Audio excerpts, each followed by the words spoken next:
Today, I'm talking about how your attitude has an impact on your ability to lose the weight. You know, we all want to live a good life. We want to go to restaurants, we want to travel, we want to go to parties, we want to enjoy our food. And today, we're going to talk about how you can live the good life and lose the weight. I'm Stacy Portugal. I am a weight loss coach and I help over 40 women finally get off the merry-go-round, enjoy their life, and lose the weight. So it's really not about if you're going to go off plan. It's really more about when you're going to go off plan, because the truth is we're all surrounded by temptation. You know, whether you visit restaurants, you go on vacations, you go to parties, at every corner there's one yummy fast food place after another. We make about 200 food decisions every day. So the likelihood that you're going to fall off the wagon at times is pretty high.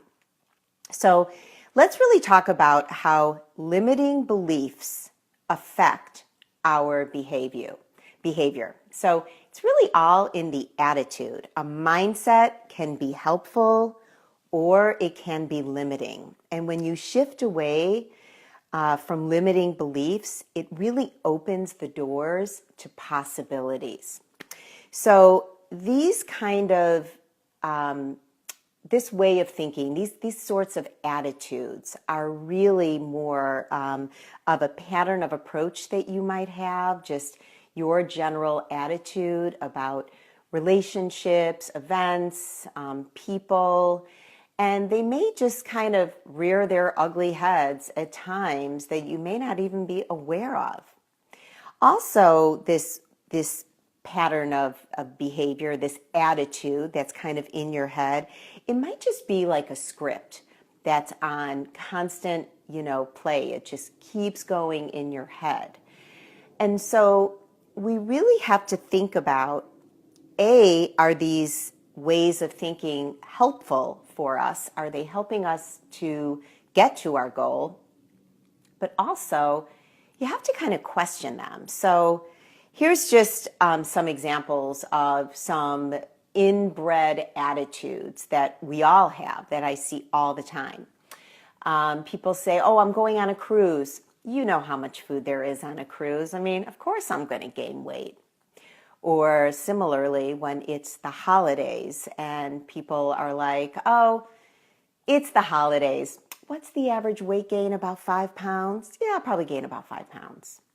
Or maybe it's, just coping with stress and a belief that you can't really cope with stress unless you're overeating, that somehow the eating helps you to cope with the stress. So those are all situations in which we could question the facts. Let's go to an example that I think we can all sort of relate to, and it's something that I hear all the time.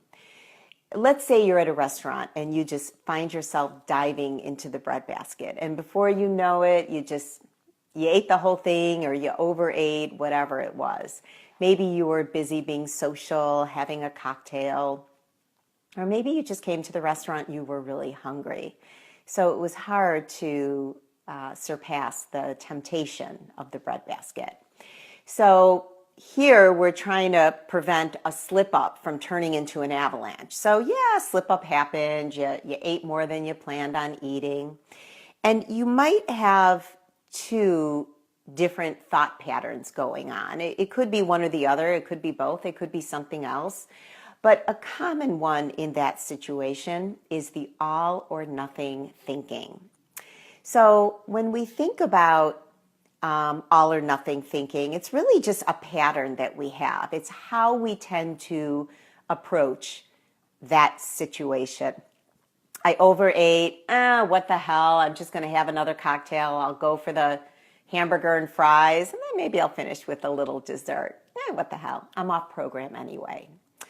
Okay, you could do that, but when you think about it, you could also be a little bit more solution focused. So if you recognized that you were having that all or nothing thinking, you might also recognize that all or nothing thinking is not very helpful.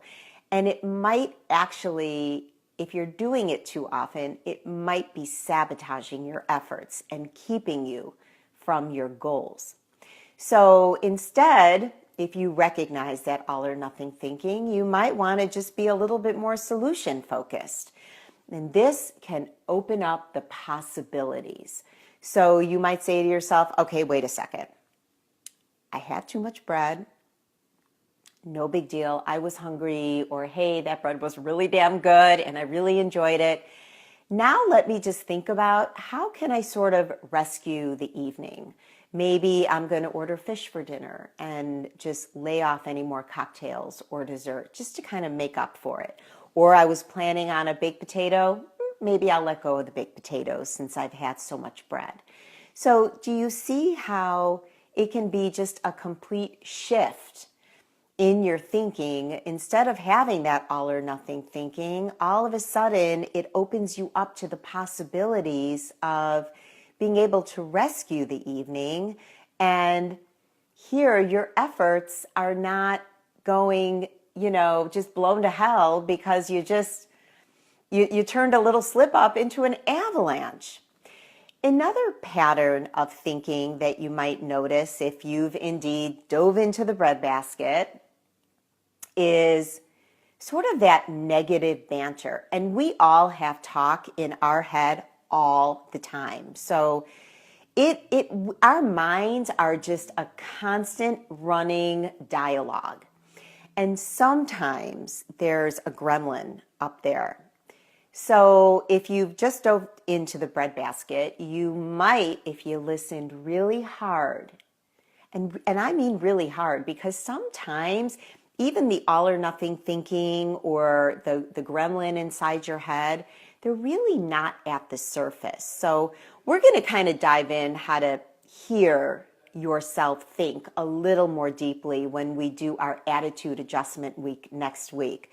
But you might, if you really listened, be able to hear your negative banter. It could sound something like this. I can't do this.